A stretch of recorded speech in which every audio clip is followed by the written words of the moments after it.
All right. Hello, everybody. Welcome back to another one of my interviews here on Drip Talk with Blake Snake Roberts. Today, I have another very special guest on the show today. He is a current pro wrestler. He's wrestled on the company's AEW, NWA, ICW, Warrior Wrestling, GLCW, CSW, and so much more. Lucha Libre companies as well. Along, he is the promoter of a Proving Grounds Chicago Wrestling, cosplaying wrestling company. He goes by the Master of the Mustache and the Puerto Rican Swagger. He is no other than Axel Rico. So we'll get him on in here, and then we will start on with the interview. Cool. Can you hear me? Hi, how's it going? Hey, That yeah, I was can hear you. How are you? oh, I'm good, man. That was it's crazy to go down memory lane. I haven't been called the master of the mustache in a while, so Yeah, what's going on? How you doing? I'm doing good. Um, since the last time I seen you was at Green Bay at the Yeah, I was waiting for you for the endless line of people to see the Proving Ground show, and I was super happy because that's our second year there in Green Bay, and from what I've heard with the staffing and all that there, they definitely want us again next year. So I'm super excited about all that. Great. I can't wait because I'll be there next year too. Man, can't miss it. Can't miss a Proving Ground show, especially if you're an anime fan or a wrestling fan. Just saying. Right. All right. So I'll start off by asking you my first question, but first I thank you for taking your time out to do this interview. Of course, man. All right. So when did you start doing wrestling? What made you want to do it? Well, I've been a wrestling fan since I was a wee lad. I don't know if you know this, but I used to have like VHS tapes. And one Mm, of my first VHS tapes that wasn't like Power Rangers or Pokemon was WCW Halloween Havoc.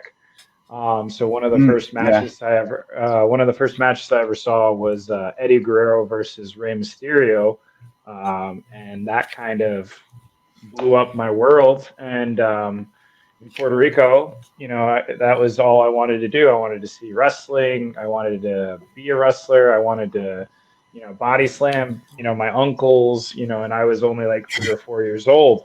But yeah, no, it was super cool. I've seen shows in Puerto Rico where I saw a young Serpentico and, a lot of the people who are on AEW and all that now. And after I graduated college, I was a pretty skinny, kind of in shape person, and I didn't know what to do with myself. I was just kind of getting a job, and then one of my friends was like, "Dude, there's a school in Chicago, or decently close to Chicago," and I started at CSW in 2017, and I've been doing wrestling ever since. And very soon, I'm going to be celebrating 8 years, which is pretty nuts to think about, but it's only the beginning. Only the beginning. Right. 8 years and you don't know what's to come. So, Mm-mm. Mm-mm. I mean, you were Bro, already in AEW and NWA in this short amount of your career. So, yeah. yeah. I mean, in this year alone, since I got cleared from a serious injury, I've worked with MLW, TNA, uh, NWA. I made a debut at OVW, and then I've helped out with AEW twice this year. So it's every weekend, every year is something crazy, and it's just one of those things that I know it's nuts to think, but it's like any door opening, you just gotta bust through it and take the opportunities that come your way. Right. Yep. And you mentioned WWE Halloween or WCW Halloween Havoc. Sorry. WCW, Uh, yeah. was that the 1996 one with Hulk Hogan? That was, I don't remember which one specifically, but I just know because like the thing that always reoccurs in my head is that I was never, obviously I thought NWO was super cool and, but I wasn't, what was on TV because I never had cable was always SmackDown or like Raw if I could wake up early enough on a Saturday.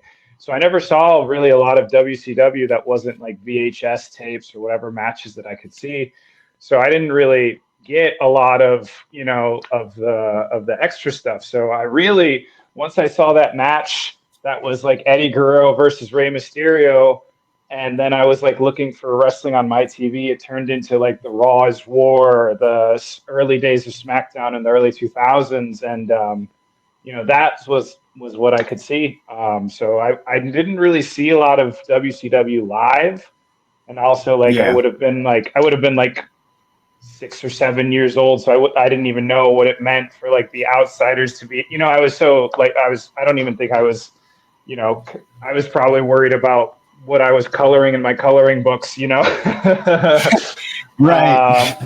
But no, but yeah, besides like a couple of VHS tapes, I really was like just a huge fan of what I had. So like a couple matches and like the big, which I'm pretty sure they like now with Peacock, you can definitely see it in order, but it was always like they tried to get as much for $5. So it's like on this VHS tape, it's this random guy against Jeff Jarrett, and it's just a squash, and then it ends with like Eddie Guerrero and Rey Mysterio tearing it down. So and it's probably bootleg DVD because it was my uncle, so he was just putting stuff together that didn't even make sense, that wasn't supposed to be given out to the public. So yeah, so I never really followed it up, but like now, since I became a wrestler, I started doing my research, knowing the history because like you really should. Um, but yeah, back in the day, I really only watched like on Friday night SmackDowns when it was live, and if I woke up enough or like stayed up late enough, that they'd play like a Raw or something like that. Great. Who would you say is like some of your favorite wrestlers to watch nowadays in wrestling? You know how like there's that saying of every week, my music choice is different. That's kind of me. I always unless I'm like let's say I know a match that I'm going to be in with a month ahead of time, I'll look up who I'm wrestling, watch a couple of the things. But on top of that, I'll always pick kind of like a wrestler and just watch all of their stuff. But I think obviously probably what got me into wrestling, of course, Eddie Guerrero, Rey Mysterio. Those are definitely they switch between my Mount Rushmore on there. Um, Being that I was, watching when Raw and WCW were at, war, Stone Cold Steve Austin, he's, OG. That like when he came back for that that WrestleMania match against Kevin Owens, I was a little kid at a candy store. Um, but it really just depends because like right now I'm watching a lot of like Tajiri in ECW versus like Psychosis and stuff like that. And but it really just depends. I've had a lot of time where I'll focus just like a whole week. Right now I'm I don't know whenever people are watching this, but I'm on like a 4 day from Monday to Thursday binge on like any matches I can see of Tajiri versus anybody. Like I just was able to watch the Cruiserweight Classic because I forgot he was in it, and just to put him, still in the likes of 2016, where now he's going against people that are now like, are they DIY? Are they on like SmackDown and stuff like that, right? And stuff. I'm Yeah, it's so much, yeah. DIY Johnny and Champa. Yeah. Just to see them like in the same feud with like a Tajiri and stuff is super cool. But yeah, every single week I'll pick just like a wrestler who I like or that I've been being interested in what they do and just kind of watch a whole bunch of their stuff from like early to middle of their career to then later on. One of my best friends, who I just wrestled last month at CSW, Ades, wrestled against Tajiri. I watched his match, and that's super awesome to see those two worlds, like current, former AAA superstar go against the legend as Tajiri. So that's really it. It really depends on the week. So every time every time you meet me or talk to me, just ask me. It'll be a completely different wrestler.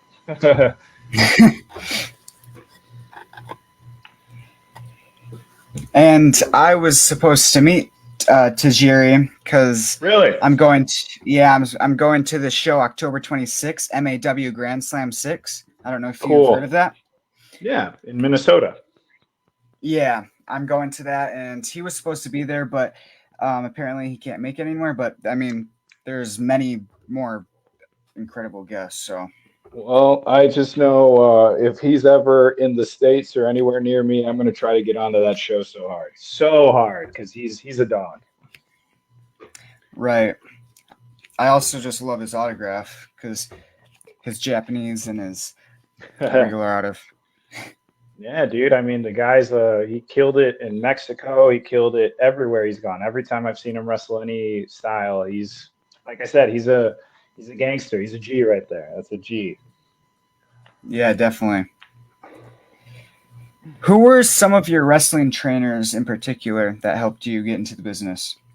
Yeah. So the cool part about my training is, I had to go through this thing called COVID. I don't know if you went through it or anything or had to live through that. But that very much, besides it sucking a lot, it was able to kind of open out my repertoire of training, because I first started with Chicago style wrestling. Started with the legendary Steve Boz, Doug Simmons, and during the early like 2018, 19, right before the pandemic, Mustafa Ali, while he was still in WWE, would come and train with Doug, and then if we were still training in the back, he'd give us some like pointers and things to do. And then just before that, ending of the pandemic, I started training at Galley Lucha Libre, with the likes of Golden Star and, just like local Chicago talent, as well as Gringo Loco, Golden Dragon, and a lot of these just kind of big, at the time they were still, popular, but not as popular as they are now because, of course, those guys are killing it. But when the pandemic hit, there was kind of like a slump. Everybody was in a panic, not knowing what to do. Should we train? Should we not? So in the midst of there was like random promotions, random people traveling. I actually got to do a couple weeks with Super Crazy. He opened my eyes to a lot of things to think about when it comes to wrestling and being Latino, and I got to wrestle him. That was really cool. But I got to see a whole bunch of people because once the pandemic kind of slowed down and we started having outdoor shows, it was like the second a show happened, everyone wanted to be part of it. And I'm really happy that I was able to work with places like Galley Lucha Libre and CSW who had those outdoor shows, because I was able to meet the likes of Ricky Cruz. Right now, he's the St. Louis guy. But he came from Puerto Rico, and it was crazy to just pick his head with things of what to work on, what to strive to, how to become better.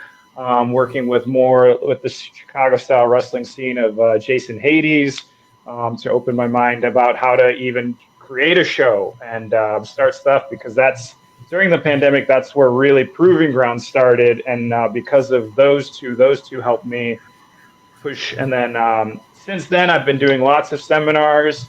Robbie Eagle just recently came to Chicago Style Wrestling, did a hell of a seminar there. Great guy. I was in the back of AEW just talking to him, picking his brain, because that's, we're artists at the end of the day.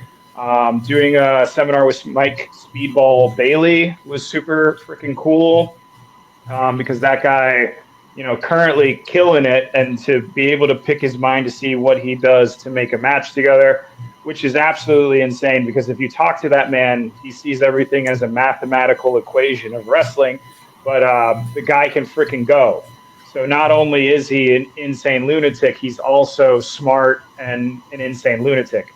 But yeah, just all those things, the basics with the bars and stuff, learning, theory with Doug Simmons in the early days, and then kind of branching out, learning the lucha style. Vic Capri helped me really learn the styles of like strong style, how to take a hit, how to make a lick look better. More lucha training and theory and stuff with the Ricky Cruzes of the world, and of course all the seminars I've taken with Rhino, Tommy Dreamer, EC3, and I have a laundry list of resume of seminars I've taken, and I always am just I sit down and just listen because every person has had a different way of how they were successful, and I checked off a bucket list thing this year. I was able to do a seminar with Chavo Guerrero, and that was yeah. that was super freaking cool because obviously I can't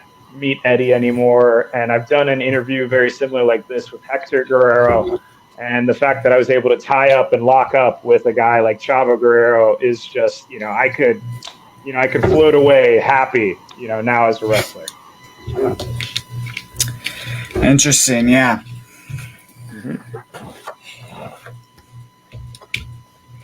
A lot of names. Yeah, no biggie. Is there anybody?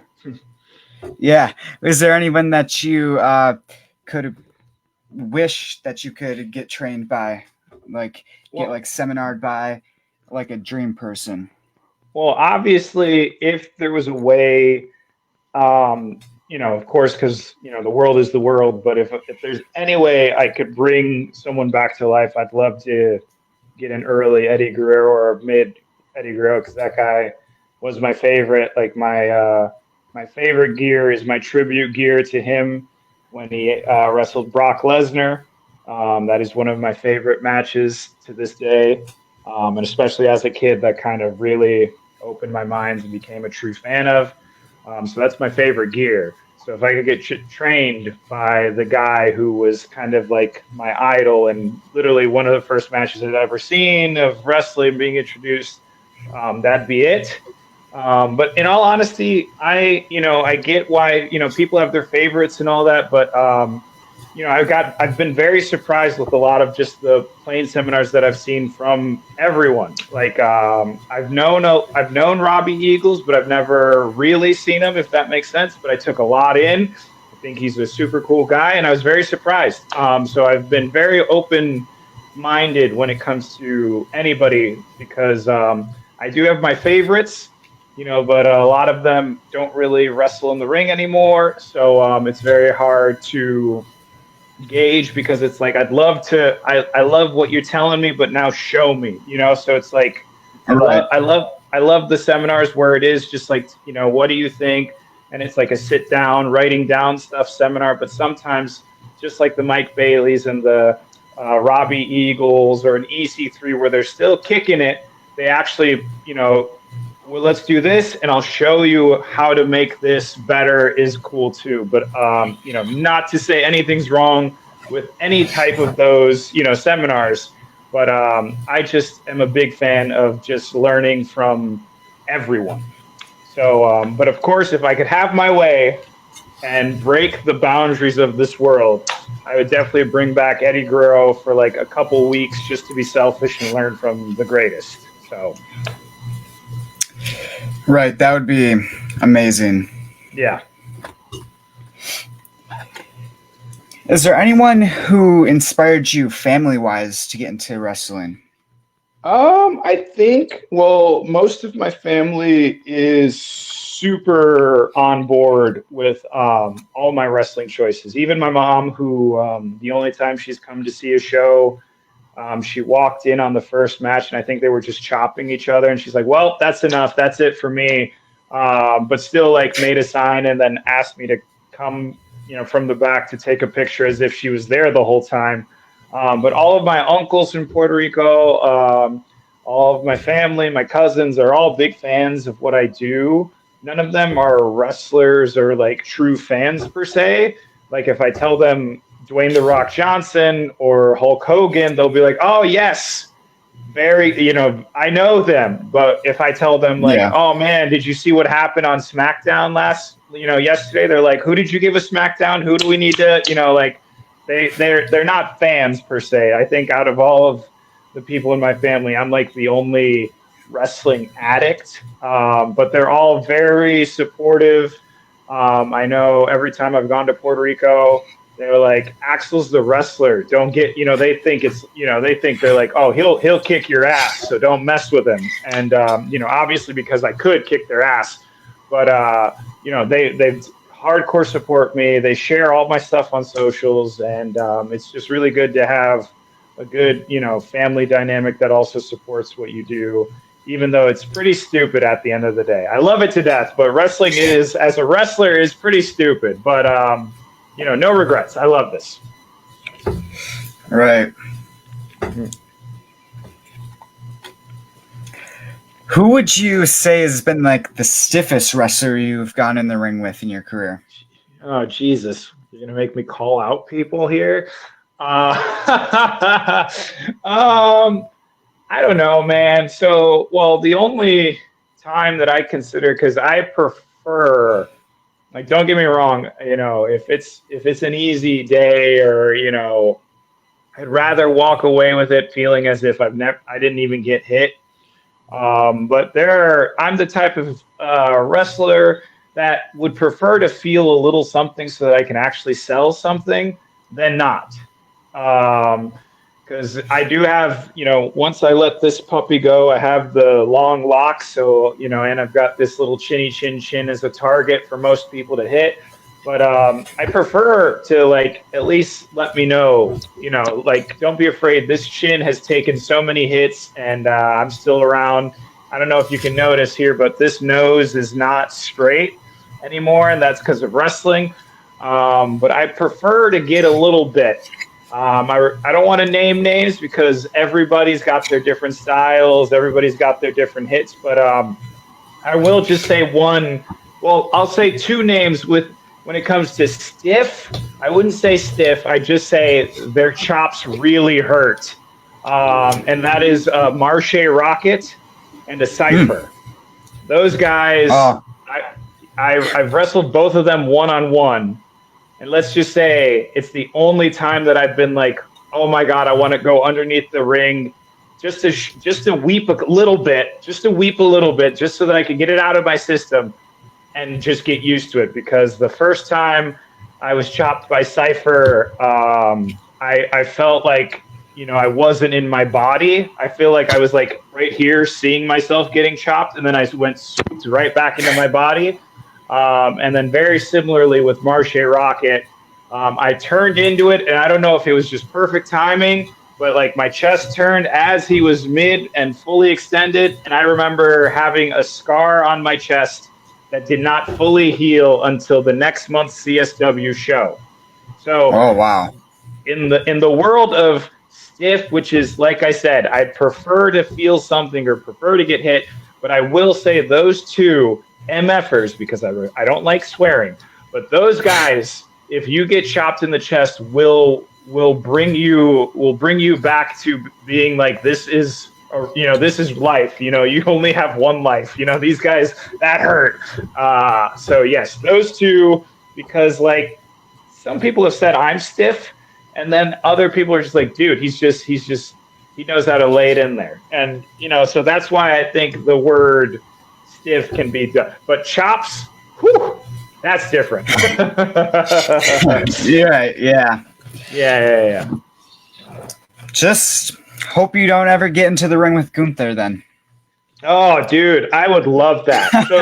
But the thing is, though, it's so funny because I love it when people chop me, because I've got such a wide and big chest.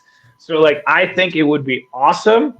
I know it would suck the next day, though. Like, if I had the opportunity and like it was just like crazy world of imagination, I get to wrestle Gunther, I would love it. But then I know myself would be like needing a bath for 24 hours, just to like melt and just be in my own body and remember what it's like not to have chest pain. Yeah, and for Marche, I seen him wrestle at a show here in Wisconsin, and I seen him chop. He's a pretty good chopper. Yeah, something about Crazy. it. Something about it. Something about it. Right, yeah. Were you ever in any type of school or amateur wrestling as a kid? I did when I was in high school. I had a background in running, so I was like a lot. I did a lot of track and field, and I did a lot of running. And I was never an aggressive guy. I was mostly a theater kid. I did a lot of improv. I did a lot of theater in high school.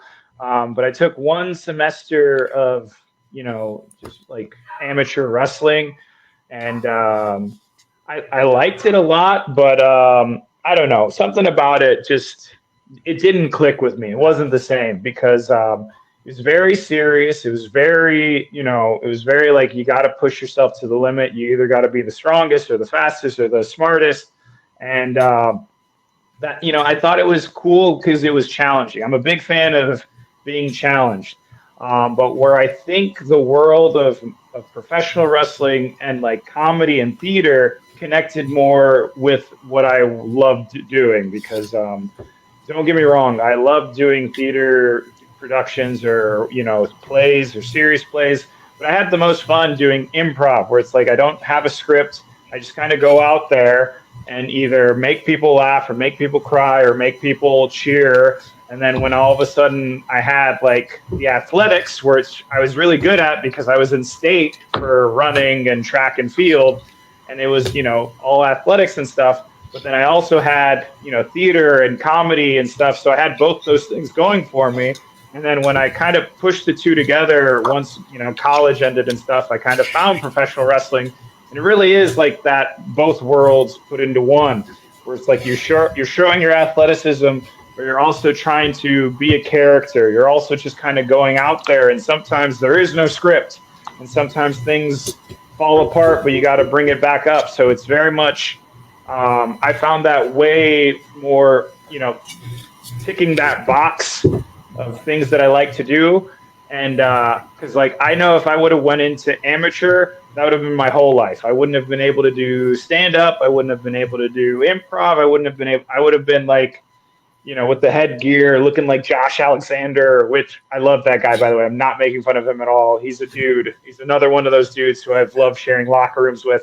But I do, I don't know. Something about it was like those guys that was their whole life, and it's just it wouldn't have ticked all my boxes, and then I think this truly does.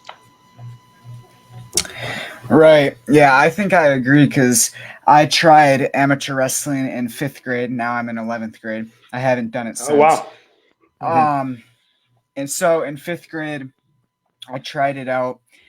It, like you said, it wasn't my thing either. I didn't really like it. It wasn't like, because I was a pro wrestling fan at that time, and it's not the same. I was obviously, but like, I kind of wanted to do more of like the pro wrestling type of things, but it wasn't something I was looking for, and I wasn't really good at it.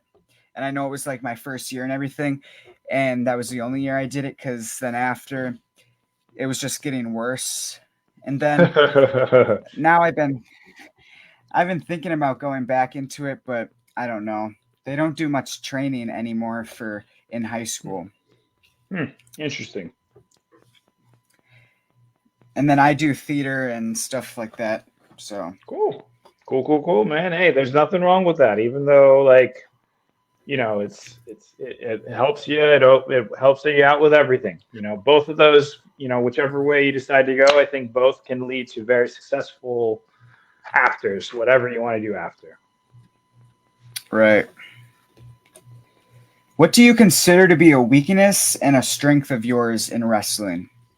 Dang, man. Now we're going into it, huh? You're hitting me with the hard ones. Because do I treat this like a resume or do I tell you the truth? I don't know, man. I think I've learned a lot, especially from my early days of before COVID, into COVID, and even now I'm still considered to most still young and youthful and, energetic and dumb and smart at the same time. But it's like, some of the things that I look back on, I put my neck out there for a lot of people, and I'm a big fan of that. I'm a people person. Like I said, if someone reaches out to do podcasts like that, I'm a big fan of doing it with you because I'm a big fan of making, things that people want to do or say, not just what ifs.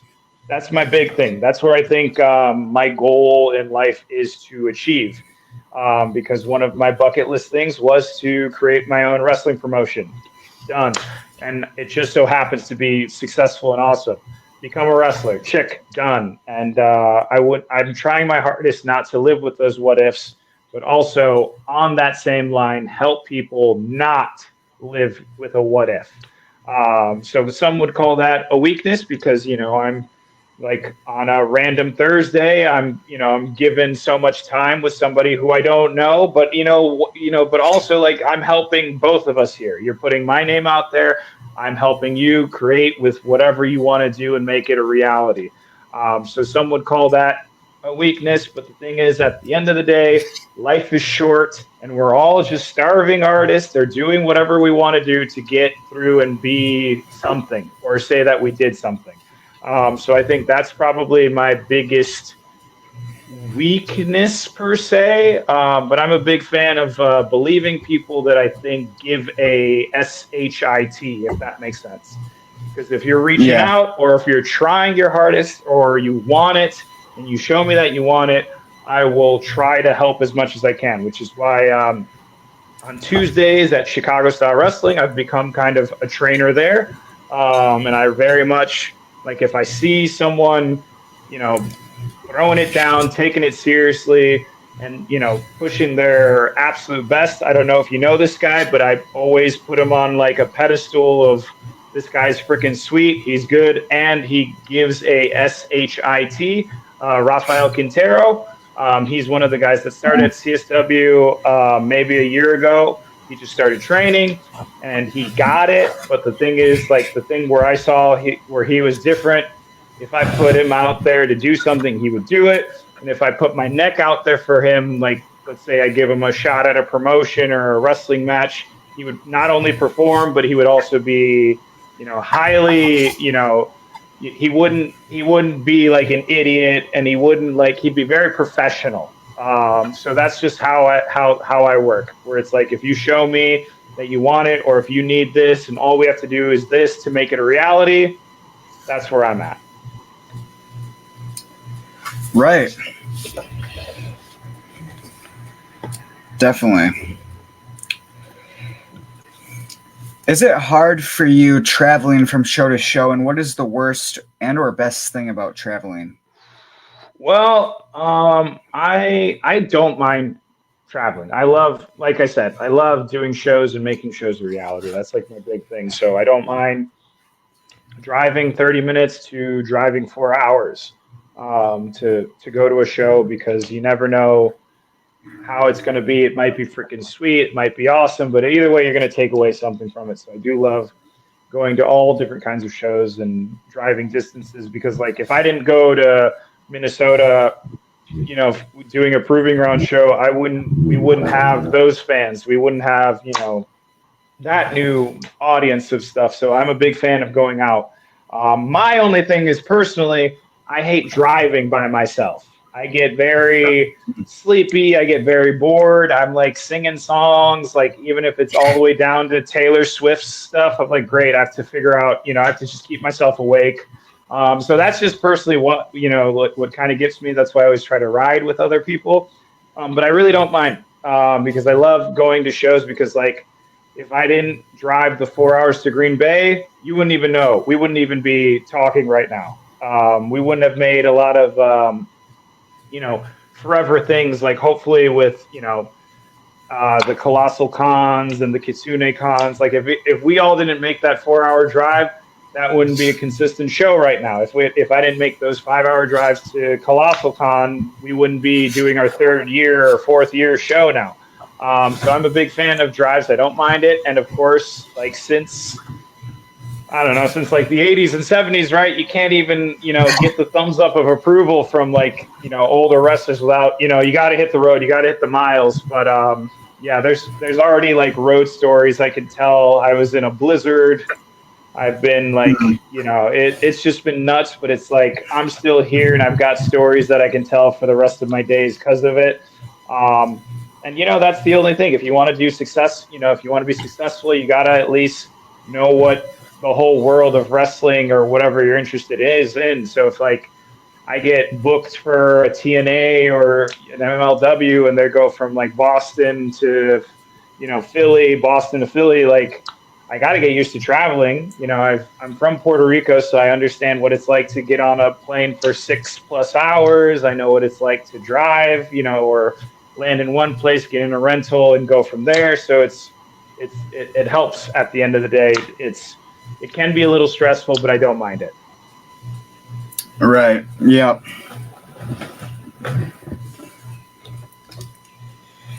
I mean, definitely when you're in this area, Wisconsin, Minnesota, Michigan area, it's definitely really snowy. Most definitely. That's the Midwest, baby. Jeez, I can't wait. This is all completely sarcasm, but I can't wait for the winter. Yes. Yeah. The only thing I can't wait for in the winter is Christmas, but yeah. But that's different. You know what I mean? That's like, hey, right. we've made it halfway through, and you get presents. Like it's like a it's like a reward for surviving winter to that point. Yeah.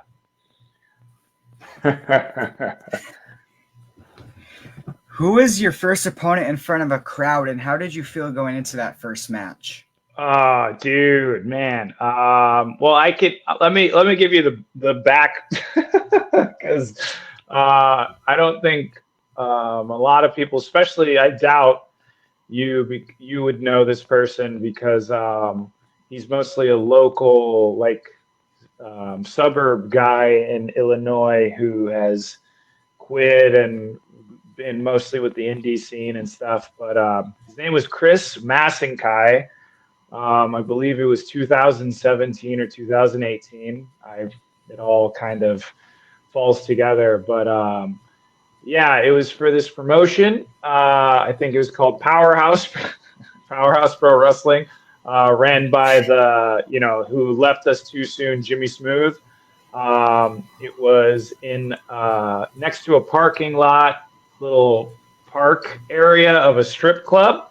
I don't remember the strip club, but yeah, it was my first ever one-on-one in front of people. I remember a little girl had me sign her yearbook, like as I was making my entrance. I was a nervous wreck. I had like Amazon bought tights, because I was maybe a year in. And it was scary, but of course, I always tell people, like, if you have the nerves, if you care about something so much right before you're about to do it, if you're like nervous or have those butterflies, you want that because that means you want it to be the best, right? I wouldn't have, you wouldn't be nervous for something that you really care about if you actually cared about it. Like, I want it to, every time I wrestle, I want it to be the best. I got to do push-ups and jumping jacks just to like ease the nerves, but it's because I want whatever I'm about to put out to be the best. And I remember I was nervous as all hell because I had a little bit of training, but I've never been in front of people, even though I had been in front of people doing theater shows for hundreds and whatever, but it's a whole other ballpark. But yeah, it was against Chris Massenkai in that 2018 era, outside of a strip club, and for probably 20 something people. And yeah, it's I'm proud of that. Right. I mean, you got to start somewhere, so. Right. Why not outside of a strip club next to a parking lot? Right. Yeah. Mm-hmm. Best place. 100%, especially when the strippers are like all yelling at you when you're tearing down a ring. 100% recommend it. 100% recommend it. Yeah, good times. Now you got me thinking back, man. I'm thinking back, man.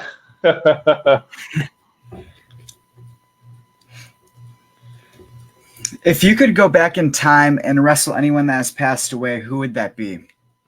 Well, besides the obvious one, I'm obviously going to say Eddie Guerrero, because I think I would either, I'd probably be super nervous and whatever, be, just like shock, all like fanboy.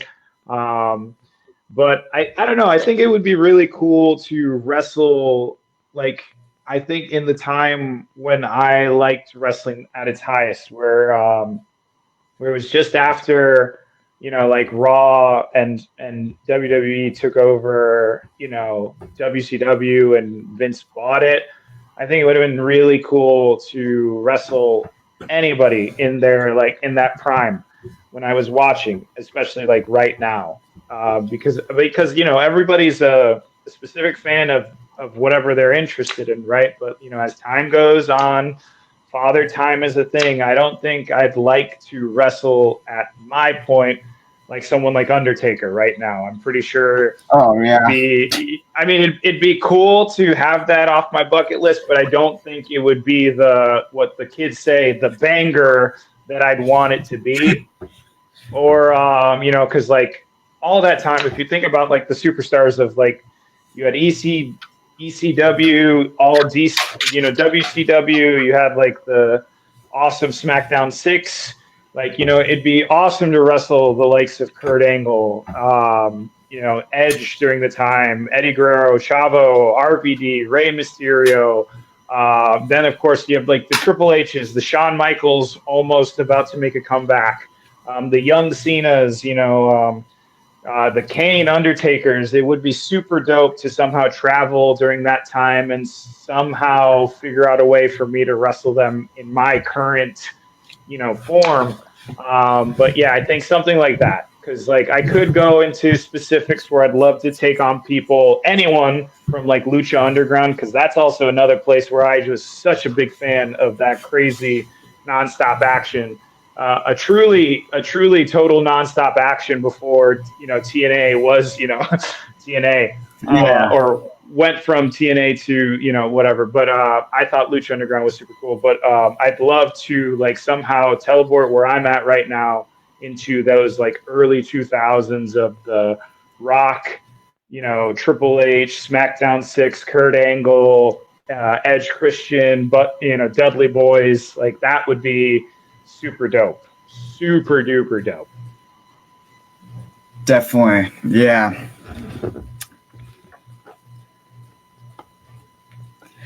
Who is someone that you would like to wrestle that you have wrestled before, such as like a rematch or something?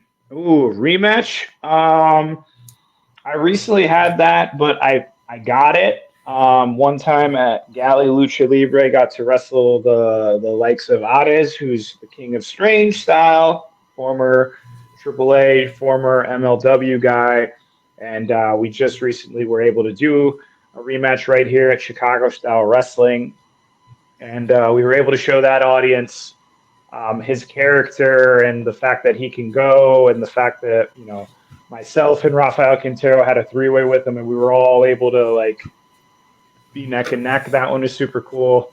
Rematch wise though, that's like kind of the thing. I love wrestling a lot of people, anyone really, as long as you know your stuff a little bit. I think there's not that many matches right now where I'm like, we could do that but better, because I've been able to wrestle a whole lot of people I like over and over again.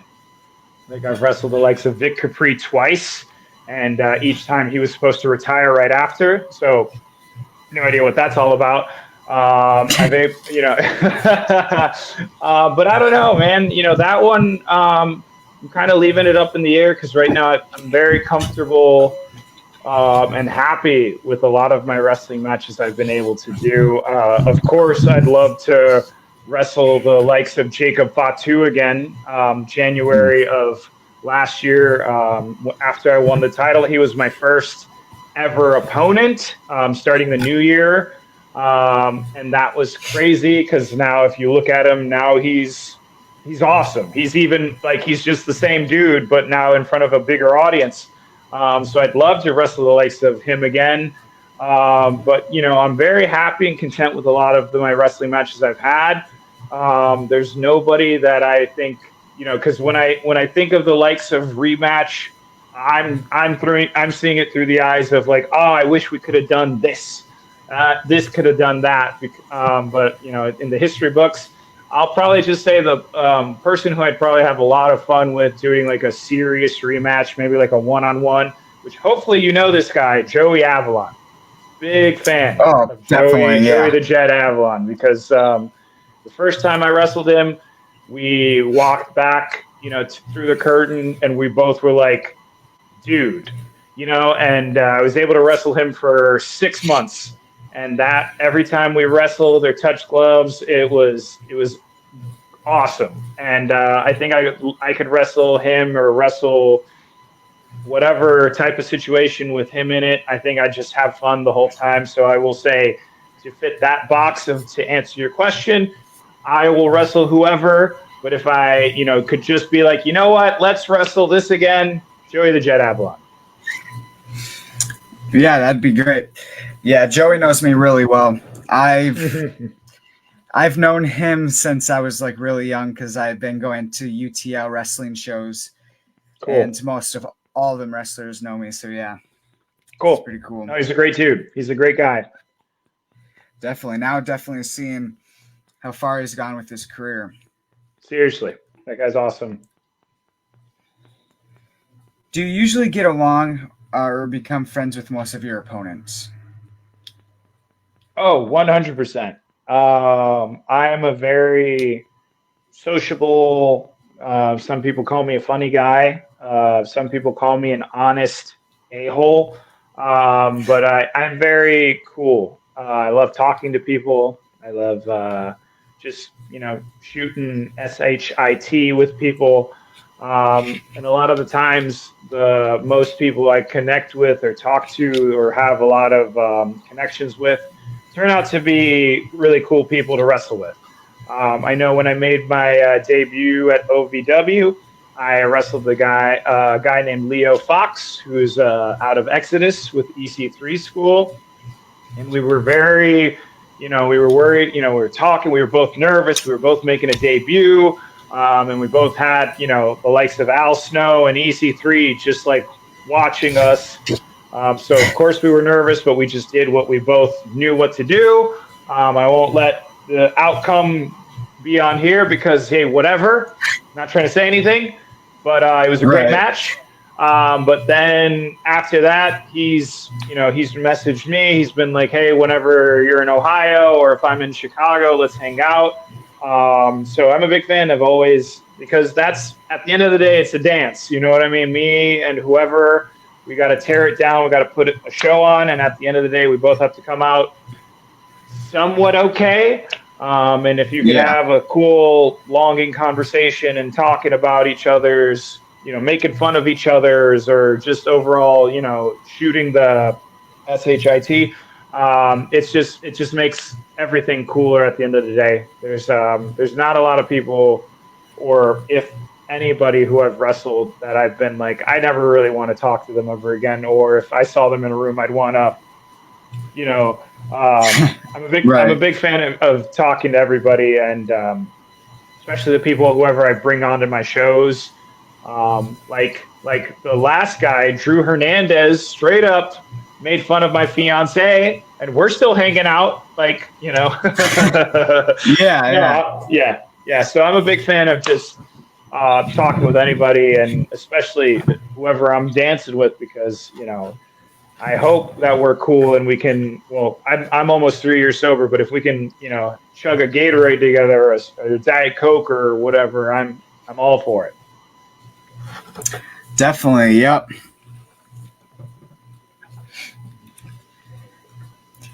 If you could make a Survivor Series match, including you with 4 current wrestlers from any era who are still alive, who would you choose as partners? people got to be alive. Yep. Oh, partners. Okay, so I gotta choose 4 other people, right? That's the gimmick. Yep. I think obvious. Like I said, I put him up to a pedestal because I truly think he's a superstar. Rafael Quintero is definitely on my team. If you don't know him, or if you specifically don't know him, do your research on him. And whoever's watching this, if you don't know, just obviously, why aren't you watching Chicago style wrestling? But especially, get on Rafael Quintero. Let me just see, because you gotta spice it up. Another cool kind of southern Wisconsin guy, still in the area, but who can kind of do it all. Adam Stallion. Myself and him are running a good program at Janesville, Wisconsin, JWA. If you don't know him, look him up. He's a really cool dude and can do it. I think, well, obviously, if we're Survivor Series, right now I've got like a lot of athleticism, so we got to get a big guy in there. Right. Oh, man. Because I think we might squeak. I don't know. Joey Avalon's kind of right now. He's on my bench. I don't know if I should put him in, because I think he could wrestle anybody, and he's a pretty big guy. Let's just be safe. We'll put Joey on there. Also, I've been wanting to tag team with Joey Avalon for the longest time. I just want to somehow dress up exactly like him and just surprise him. Don't tell him. If he's watching this, tell him to like skip to this part of the interview. And then number 5, it's got to be either like the biggest dude or dudette, or maybe this. Because I've got Rafael, I've got Stallion, you see, you're hitting me with these questions, man. You're making me pick people.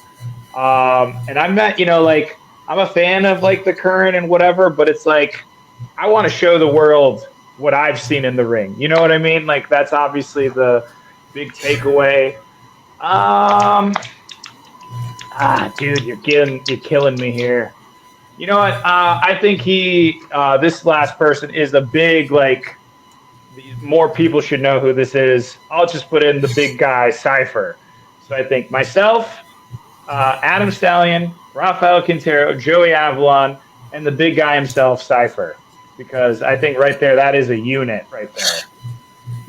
Yes, I think very much. I agree. Very, very much. It's also like a cell tower. You know what I mean? Like, I think Stallion's the shortest, and myself. Me and Rafa are kind of like there, but you know what I mean? Then Avalon, then like Cypher. It's like, yeah, we're Jurassic Park right there. We are a rowdy bunch right there. Yeah. Dream team right there. And for Rafael, I'm pretty sure I met him at Proving Grounds, not this last time. But he was there the first year. Mario. Yes. Yeah. Hey. Yeah. Why, hey, I don't know who you're talking about. I don't know. He was there, but Mario is different than Rafael Quintero. Yeah. I don't know who that was. Specifically. Right. I don't know what I just said. Yeah.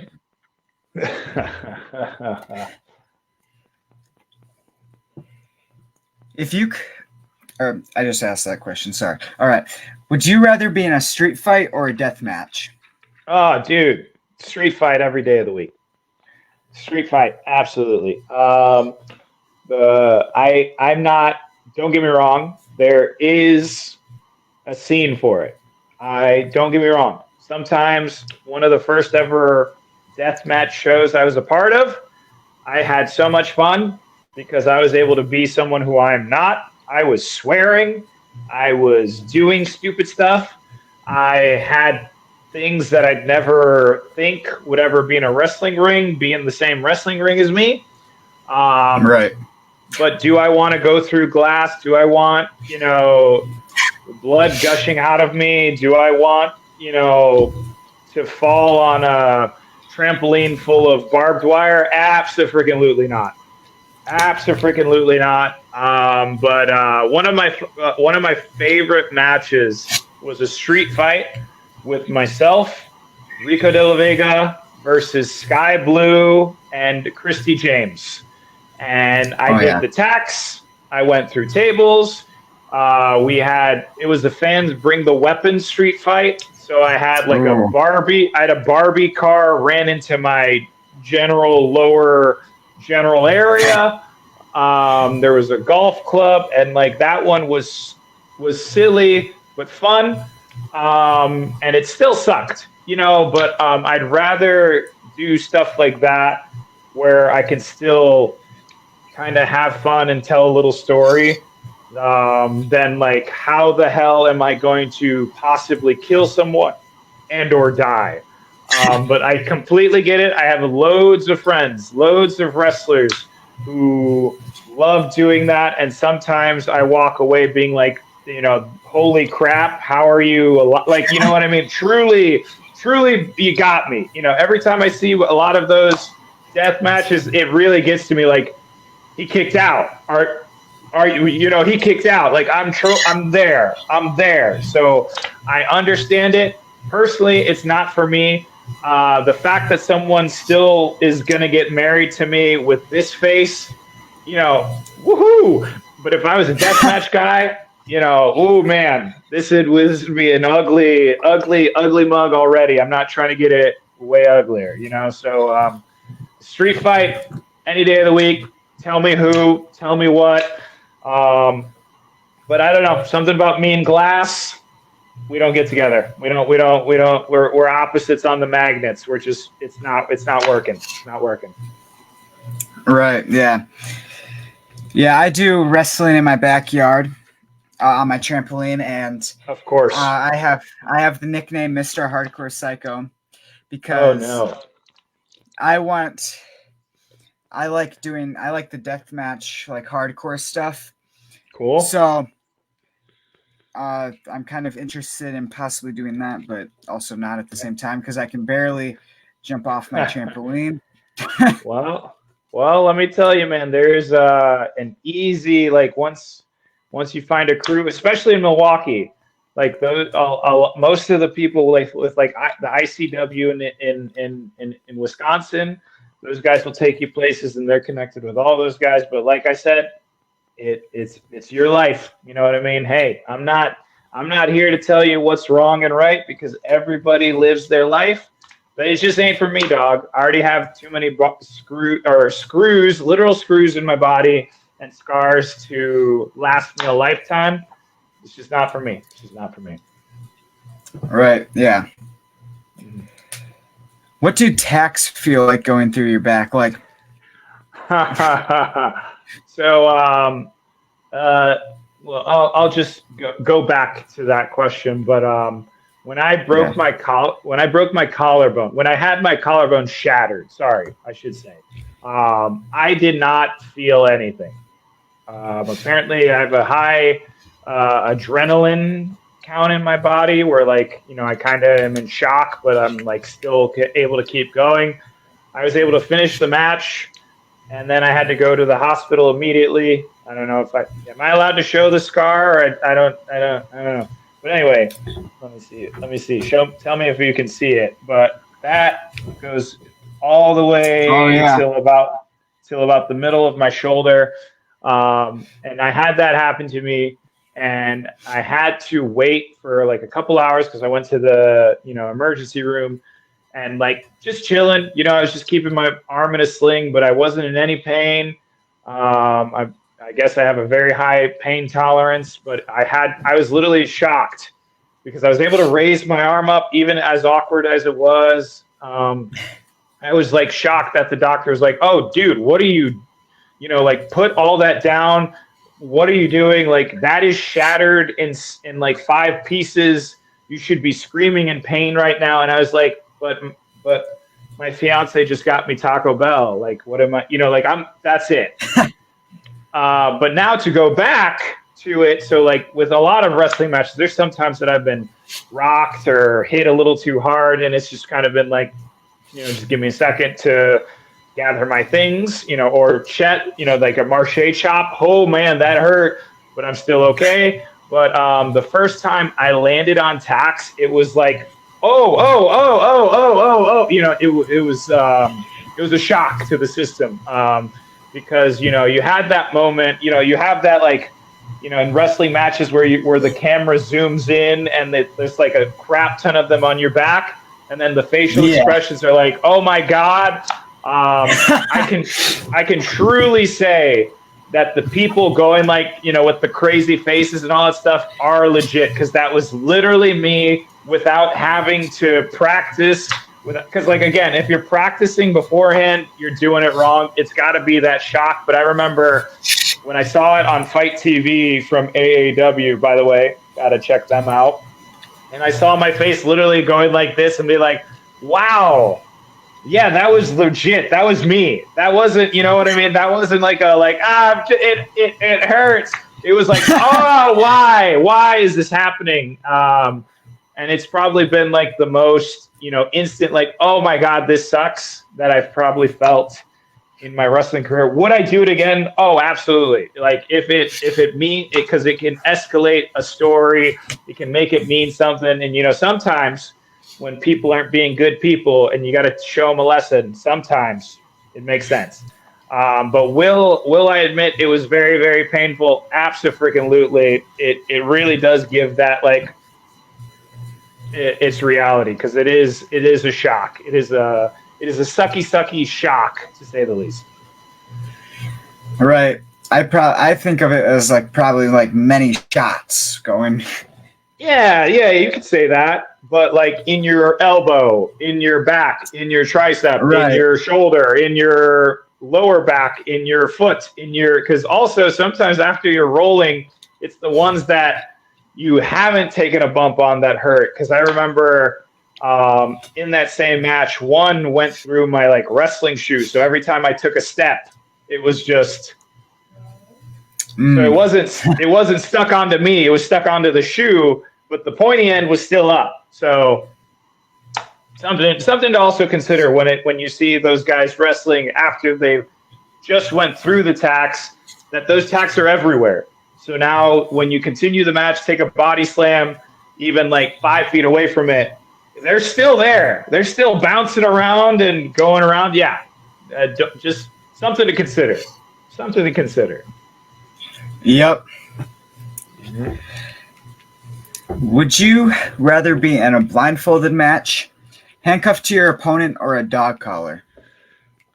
I will be doing my first ever blindfold match at the Ultimate Combat Gauntlet in 2 weeks.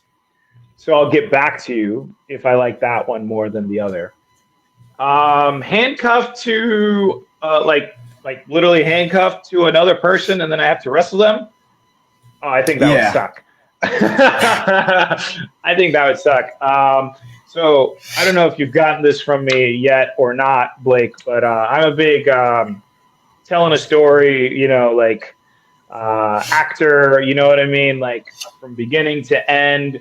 So I think out of those three, I really want to have fun with this blindfold match that I'm excited to do, because like I said, I've never been part of one.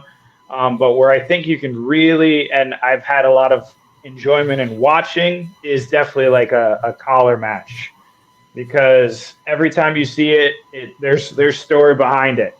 You know, it's never just brought out to be like, all right, these guys don't know each other, wrap their wrist up with this long ass whip. You know, like I think, you know, it means, I think it personally to me, it means the most out of all those matches, because handcuffed, you're too close. You got either your right or your left arm.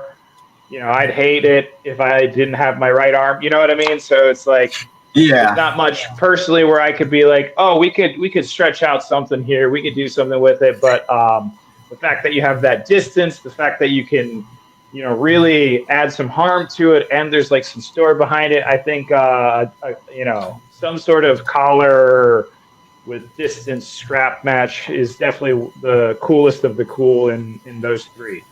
But I am a big fan of like when like Ari Daivari and John Cena did one of the best blindfolded matches ever on like a SmackDown, which is why I'm very excited to do it in person and check that bucket list right off immediately. But yeah, definitely strap / whatever collar or whatever in whatever variety, even if it's around the wrist and it's the bull one or around the neck, whatever.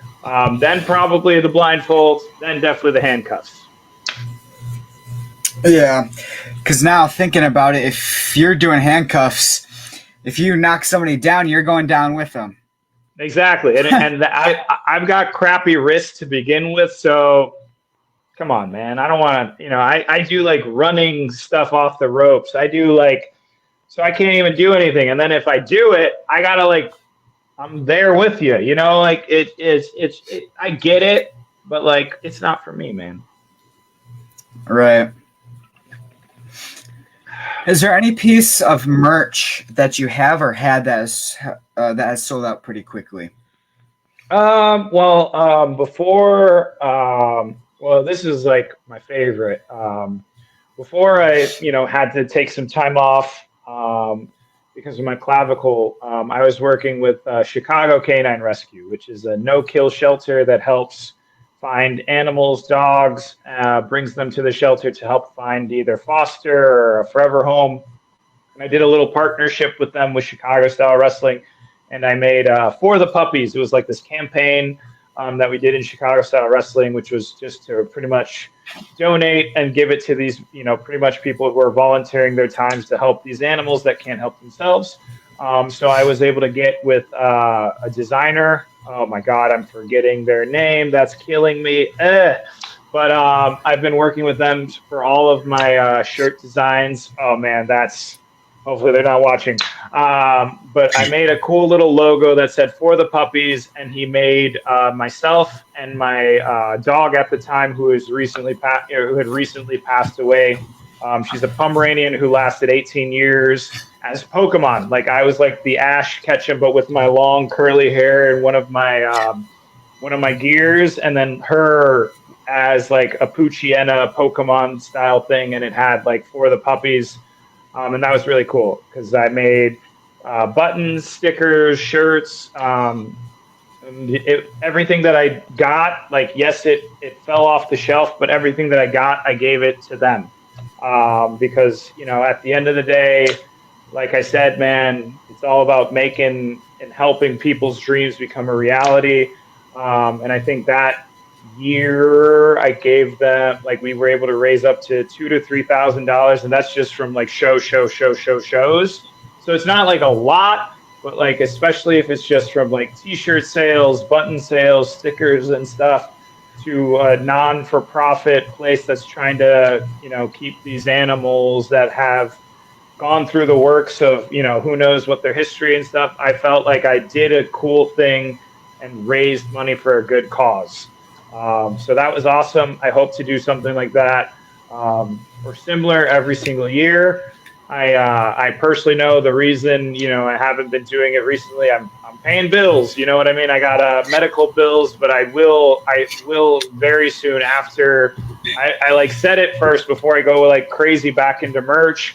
I want to go through a full year of being cleared and wrestling to then put back into myself. Because at the end of the day, I'm not in it for the indie style money.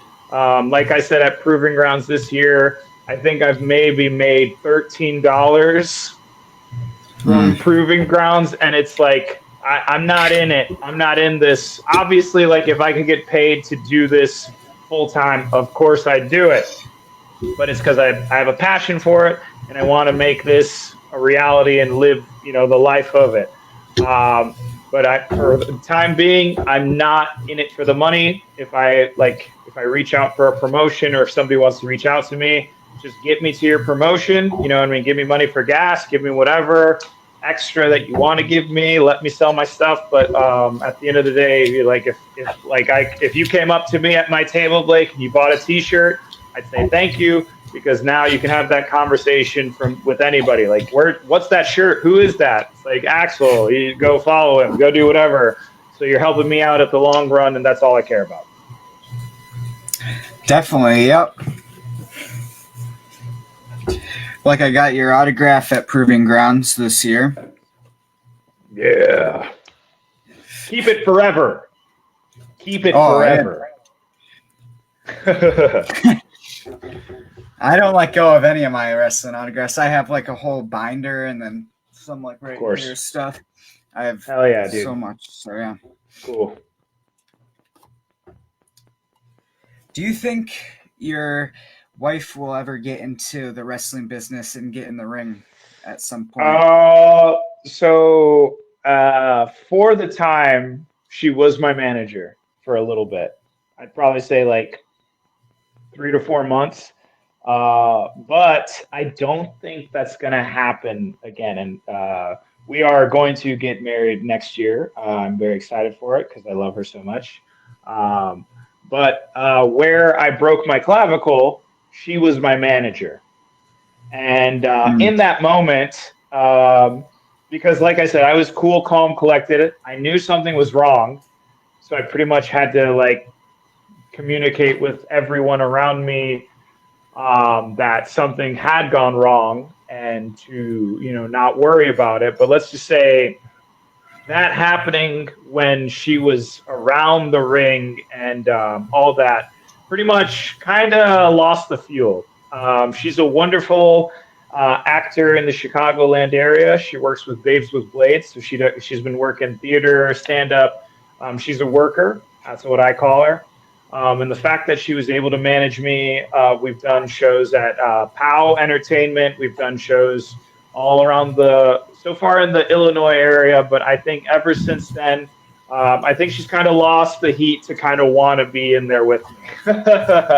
I don't blame her. I don't blame her because it is a scary moment because you don't know what's wrong, and it's all in all, like if any type of injury happens in the wrestling world, like it should be treated very much like a soccer thing where everybody takes a knee and respects the time, because you never know, like the amount of things that can go wrong and don't go wrong is a miracle, to say the least. Like some of the bumps that we all take and the fact that we do get up afterwards is, like I just said, a miracle.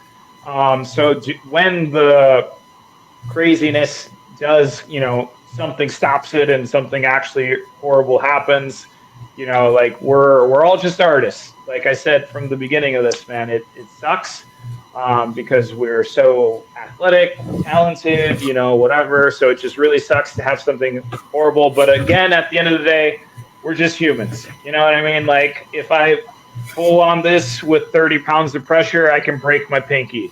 And it really sucks. But, at the end of the day, it can happen. It does it every single moment. No.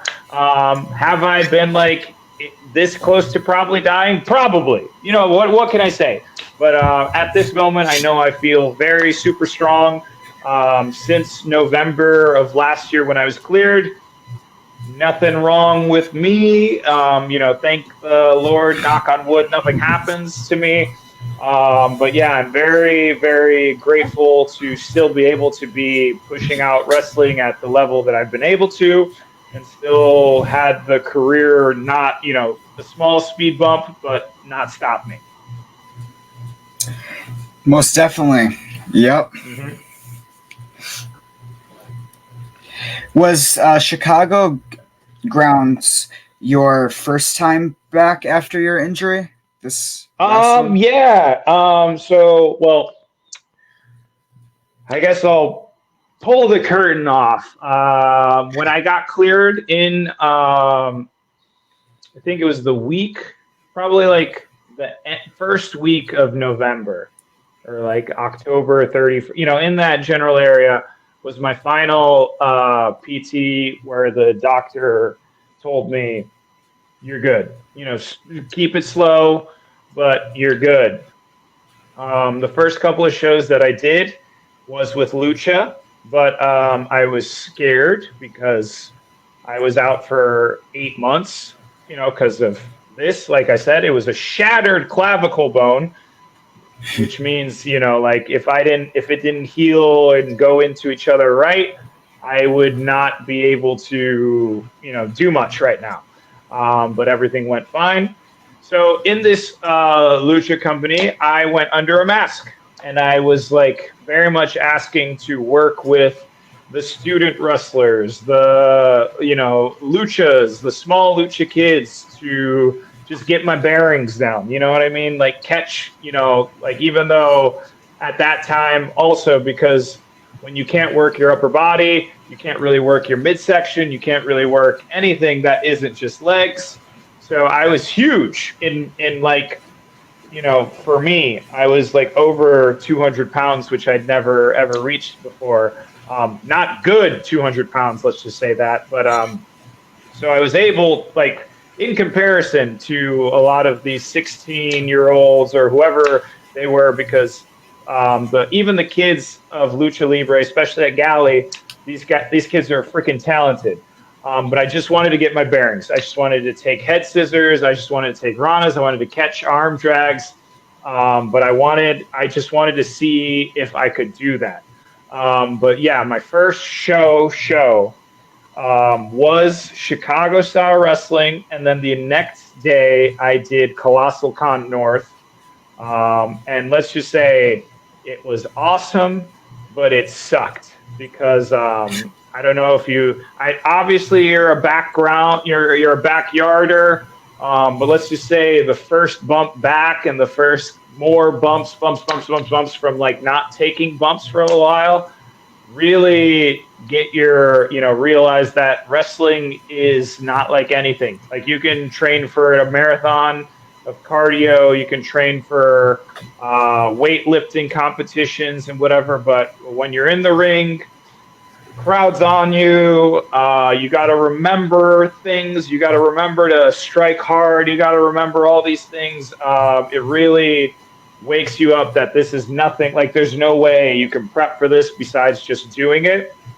So it sucked. And of course, this has been my first serious injury. So like I was worried the whole time. It's like, don't do anything stupid, Axel. Whoa. Don't, but also having to also consider all those other factors of wrestling. Right. So it was crazy that, and scary. But it was also beyond nuts. The fact that the less than a month since being cleared, I was already, 1, 2, 3, 4, 5, like until Colossal Con North, I had already done like 6 shows, like an idiot. But yes, where I finally felt like this is going to be okay was probably working an entire show angle, which I wrote for Proving Grounds. And no regrets. I loved every minute of it, and because of that, like it has given me the fuel under my ASS to keep going where I'm at right now. Yep. Is there any time a fan has seen you in public and got like super surprised and or excited? Well, yes. A lot of the fans who I've seen in public aren't like regular. Let's just say wherever show that has regulars, never in public. But I remember one time for my shoot job, we were doing like a Christmas dinner thing in some random restaurant. And I was in what I consider human clothes, which was, just actual dress pants and actual nice attire. And some person came up to our table where we were eating, and like in front of my bosses and all that, we're just like, holy crap, this is the professional wrestler, Axel Rico. This is crazy. And I'm like, hi, I no idea who they were. But it was like a very, very cool, like Hollywood-esque moment. And that's like the same day that I also had to explain to my bosses and coworkers that, yes, I also do professional wrestling. Yay. A very cool conversation starter. But yeah, no, besides like that specific moment I can think of, not a lot of crowd interaction because, like I do shows, Indiana, Minnesota sometimes. I got to reach out more, especially since clavicle is good and cleared. Wisconsin, all over Illinois. So it's like not a lot of people live by me. Not a lot of fans live by me, which I think is for the better. I kind of, fame is cool and all that, but it's nice to just be able to go to a Planet Fitness without, people berating me. So besides like just that random instance somewhere in Chicago, haven't really had a lot of it, and I don't mind it, and I do not mind it. Most definitely. Not like a Ric Flair and tell him to get off. Go. No. In all honesty, I'd probably get suckered into a small conversation, which is like fine. Which is fine. Yeah. Who is your favorite horror character and favorite horror movie if you have one? Oh my God, was not expecting this. I like a lot of horror, but in different ways. Because there are like the cool psycho, serial killers who I'm a big fan of. I think one of my favorite movies that is almost considered, I don't know if you tell me if it's considered, but like The Terminator is probably one of the coolest. But I don't know if that's considered horror. Like with Arnold? Yeah. But like the first two movies, like I thought Terminator 2 was probably like the best movie, but I don't know if it could consider more of an action movie than a horror. But I'm a big fan of like the Predator, just as like a character, like Xenomorphs, because that's super cool, and those movies are super awesome to watch. But I'm also a big fan of like The Conjuring, so I like it in different ways, if that makes sense. Big fan of all things like zombies, like the Korean horror movies of like the people left are dead, or everyone alive is dead. Train to Busan, 28 days, 28 weeks later. Those movies are super dope. But I think probably like the standouts would probably be like a Predator, a Xenomorph, or maybe like something like the Terminator or something like that would probably be my favorite. But it's not like my favorite horror movie. I don't know. I hope that answers your questions. I hope that's okay. Yeah. Yeah. I'll probably stick with that because I could go into detail, but then it won't. We could be here for a while. And I do eventually have to eat, man. Come on, dude. Yeah. What is generally your favorite music to listen to in your spare time? Depends. Before I met my fiance and stuff, I was a big metal guy. Like my favorite band is A Day to Remember. Their newer stuff is good, but I'm a big 2004, 2005, 2006 A Day to Remember fan. Bring Me the Horizon. I like a lot of metal. I'm a big fan of rock and roll. My mom named me Axel, so obviously she's an 80s rocker. I love Guns N' Roses, Metallica, all those types of songs and music, but I can also get down to Beatles. I love 80s one-hit wonders. I love dancing. My fiance just got me into Chaperone. I don't know if I shouldn't be admitting it or not, but I am a big fan of the music.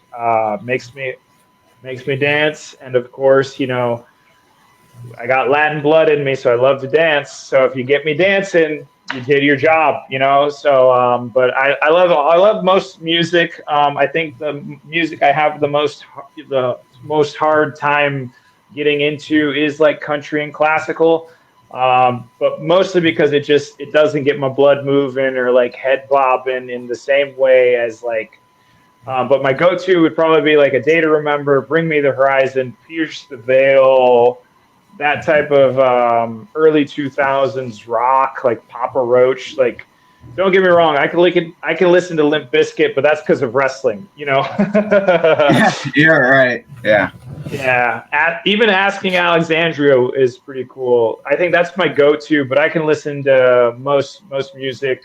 I love all decades types of music, so I love music. But I think my go-to, where it's like I would never get tired of it, would definitely be like kind of like that rock metal fine line between the two of them. Right, yeah, I agree. I'm a big fan of Kiss. So, Ooh, nice. Yeah, my uncles are huge Kiss fans. They went on the what's it called, the cruise, the Kiss cruise, and all that. They went every year. So I love me some Kiss. Love me some Kiss. yeah, I seen them for the first time when they did their final show just recently because they came to Crandon, Wisconsin Oh, cool. for one of their shows, and yeah, it was great. Awesome, man. What was your reaction to getting asked to wrestle for AEW? That was a huge surprise. Because this is also the first time I wrestled for them because I've wrestled for them since just after the pandemic. So like give or take 2021, around what I don't know the date. I could probably look it up for you and find it, but off the top of my head, I don't specifically know it.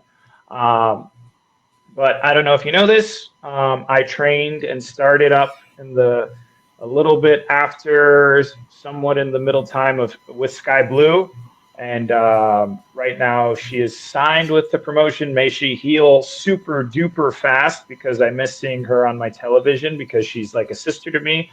Well, we consider each other brother and sister, and I love that girl so much. But I remember the first time I got reached out was because I wrestled at AAW. It was the same show that Ruby Soho wrestled Josh Alexander, which on paper sounds freaking crazy.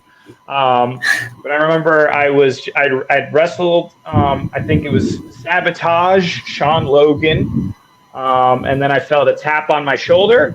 I turned to my right. It was Ruby Soho, and we ended up chit chatting for like 5 to 6 minutes, and she told me, she was like, "That was awesome, great job. How long have you been wrestling?" And I was like, "Oh, blah blah blah blah. This is how long I've been wrestling. I trained up with Sky Blue." And she's like, "Oh my god, I love Sky Blue." And then she's like, it was really nice meeting you, whatever. And I'm pretty sure, like a week or less than a week after, I had already been in. Like, I got an email, and I was asked to go to Florida. I was asked to do extra work behind the scenes for a Wintrust Arena show here in Chicago.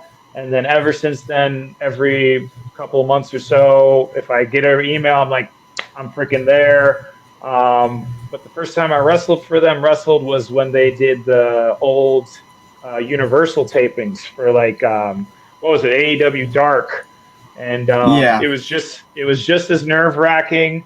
I think it was my second time in a 20 by 20 ring, which is crazy. But it was awesome. It was really cool.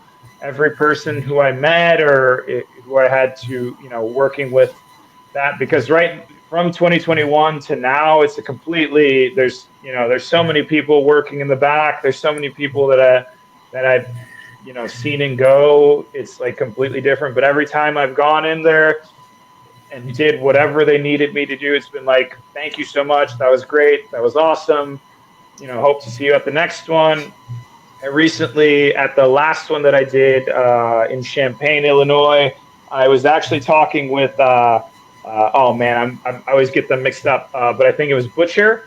And he was like, dude, you should come to Milwaukee. And I'm like, bring me, like, let's go. Let's freaking go, dude. I love your mustache, So yeah, it's really cool. But I do it any day of the week, and got to keep, every time opportunity knocks, you got to go through it. So it's really, really cool. obviously, yeah, most definitely. Sounds like Ruby Soho might have talked about you and got you the spot, possibly. that's all just from the evidence. You know what I mean? If I'm in a court of law, I'd just say like, that's all I know, dude. That's all I do, dude. Because like the amount of people that will, like, if they see me on an AEW, like recently, I just got my ass handed to by Marina Shafir, and the amount of people is like, dude, how'd you get on there? It's like, I don't know. Like, stop. Like, I love, like I'm so happy that I can be on it. You know what I mean? But at the end of the day, I really have no idea. Like, people are like, dude, it's because you're so talented. It's because you know people. It's like, okay, sure. But realistically, I don't know who did what, who talked to who. I have no idea. Nobody's told me. But I'm just happy to be here. That's all at the end of the day. I'm just happy for any opportunity that myself or anybody gets. Because you know what? We all got to do it and get through this together. Right. Something. Right, yeah. When did you decide to, and what made you want to start your own wrestling company and put a twist to it and make it a cosplay wrestling company? I've told this story a bunch of times, but I don't I never get tired of it because it's just, it's my goal in life to not live with what ifs. It was prime COVID, 2020, right when it, hit and everyone was freaking out. What's going on? What do we need to do? We have to stay locked up forever. When is this going to end? And at the end of the day, it was just a lot of bored people wanting to wrestle. But of course, with how serious the pandemic is, and, like COVID-19 or any airborne, viruses can be to the human body, especially with, like, my mom has always had severe asthma, and I myself have a little bit of it. So it's like when I'm near smokers and all that stuff, I get coughing. So I understand how serious it can be, because, like, if my mom had gotten COVID, I'd be scared for her life. So I did take it, pretty seriously. But at the end of the day, I still wanted to be, what I mean? Like, I didn't want to just sit at home and do nothing. So some of us got together and we always still wanted to train and still be safe. But a lot of us, after we'd be done training, we'd sit down and be like, well, what do we want to do? There's nothing to do. Like, there's no shows anymore. We can't really go to the gym anymore. We can't really do what we love to do or want to do. And then I remember one day, like, on top of just having like a practice that was just to keep us moving and grooving, one of our camera guys, his name is Derek. He goes by the Ringside Camera Guy in Chicago Style Wrestling, a wonderful editor. Came to our practices because he was bored. He's like, I have all this film and camera work stuff, and so much equipment, but I don't know what to do with it. Like, COVID, I bought all this stuff thinking, like, let's step up the career, and I had nothing to show for it. Man, if only we could run our own promotion, like, quite literally, like, just like that, boop, boop, boop. And I literally was like, why not? Like, we have in front of us, of course, a very crappy training facility, but it is still a training facility. We had like probably 15 to 16 guys that were in all varieties of levels experience. I myself, like, with the theater, and I had a lot of editing and, a little bit in my background. I was like, well, why don't we just do it? I'll direct it, we bought fake belts, you know what I mean? Like, and we took it so seriously. And then once the pandemic ended, like, we made a YouTube series that I bet you could look up, and it's still on there. And there's still very crappy episodes of it with wonderful characters and promos and all that stuff. But after the pandemic ended, we tried to keep doing it, but of course, everybody kind of split up, because naturally, once the show started, that's taking up weekends, that's taking up, Sunday through, or Friday through Sunday. So it kind of just fell off.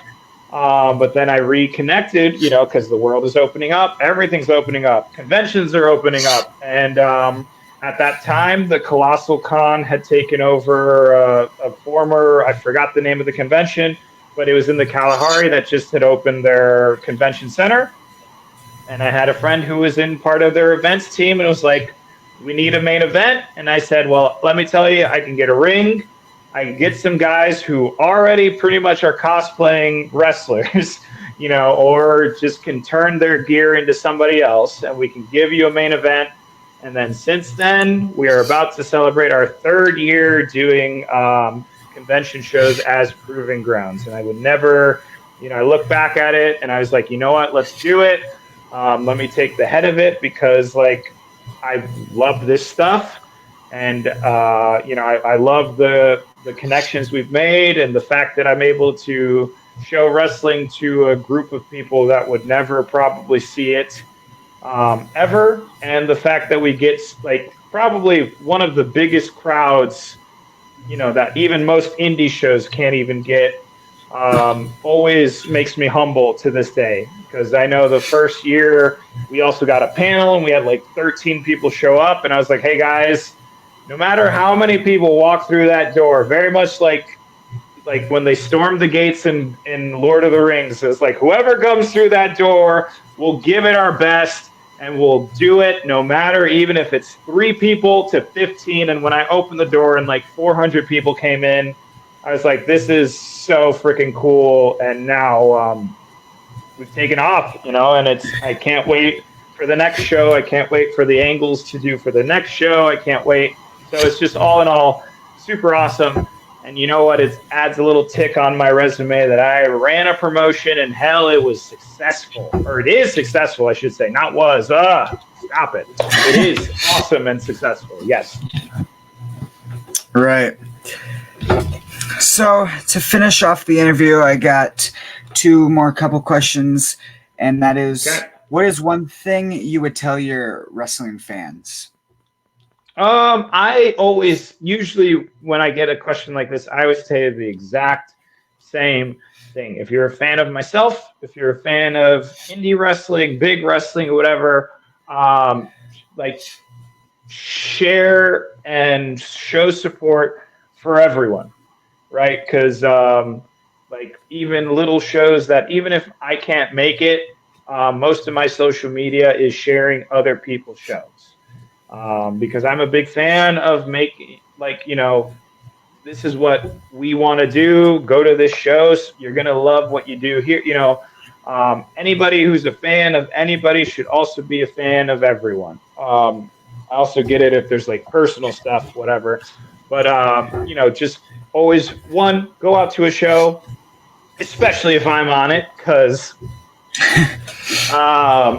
the unbreakable Axel Rico's on the show. You got to go to that show. And, at the end of the day, you never know. The more people, the better at most of these shows, because the atmosphere is what makes the show better. Yes, it can be the best show. I've had awesome shows with 10 people. I've had awesome shows with 300 to thousands of people. So the fans always make the show possible and an amazing thing. So support all indie wrestling, support all indie people that you like. And you know what? Even if you don't have to, sharing stuff, social media, will take 2 to 3 clicks. And all it does is help myself, wrestling promotion, or anybody. It just makes the most, because it brings eyes to the product. That's all. Yep. So for the last question, that is, do you have any advice for me to become a wrestler? Ooh, well, my friend, first off, I'm a big believer that you must go to a good school. What that means, that can be, everyone's got a different definition of what to learn, whatever. But if you go through the basics, your first week will definitely prove to you if you want to do it or if you don't want to do it. Because not only is it a stressful thing to do, because it is, don't let anybody tell you differently, but if you want to take it seriously and you want to, take it for real, get training, learn your roles, learn your bumps, get through like a week's worth of it and tell yourself, is this right for me? Is this not right for me? Because let me tell you, after your first week, it's just going to get harder. But I will say, like, if you have a passion for it, even if it's not, like if you go through your first week and it may not be that you're a wrestler, there's so much to the world of wrestling. Like I have had friends who went from being a wrestler to being a referee, and now they're refereeing for TNA. I have had friends that went from being a wrestler to being a manager, and now they're managing for the likes of wrestling shows on IWTV and Fight TV and stuff like that. And sometimes you never know where you're going to find your tick.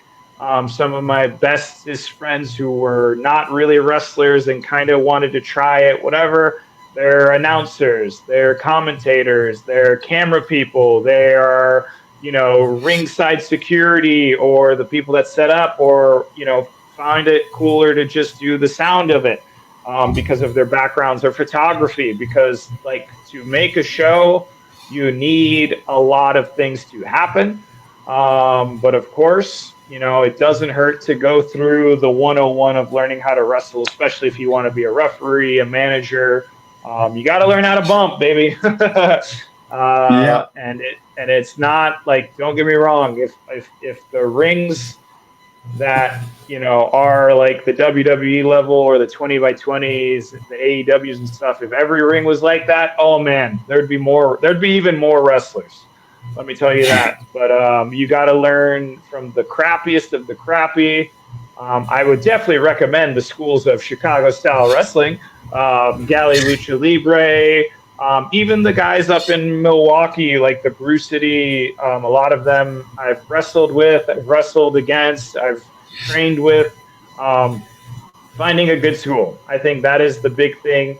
Learning and getting your ass beat for like a week or two, realizing like maybe I still have a passion for it, but maybe wrestling's not it. But it doesn't hurt because it will wake you up. Because especially as young as you are, it's taxing on the body, So it is very important to know, maybe, but then if you go like 3 years of it and just quit, it's like, why did you just do all that to your body at the end of the day? So just something I always tell, like if somebody tells me like, what would you tell your former self, or what would you tell somebody that wants to get into business? Exactly that. If you have a what if, just go to a good school, get used to it, because even from what we're talking about, or even what you see at a show, it is, whatever you think wrestling is, it's not that until you're really in it, when it's not just a show. All right. Thank you. I appreciate it. Of course. Absolutely. And I thank you for taking your time out to do this interview. Mm-hmm. Dude, man, anytime. I will say, like if you're watching this or if anything, like I said, follow me on all the social medias, especially Instagram, Facebook. Follow myself, Axel Rico. I am the shirtless guy or the guy doing a drop kick in most of my profiles and stuff. And of course, follow Proving Grounds Shy, PG, Maximum Power. Make sure to go to all the shows. And of course, follow all indie, super high WWE level to your local indie show. Because all wrestling is cool with me, and let's all make this an awesome reality. And thank you for having me, my friend. Yes. Thank you. Mm-hmm. Have a good rest of your night. You too, man. Unbreakable Axel Rico signing off. Thank you, Blake. Yes, thank you.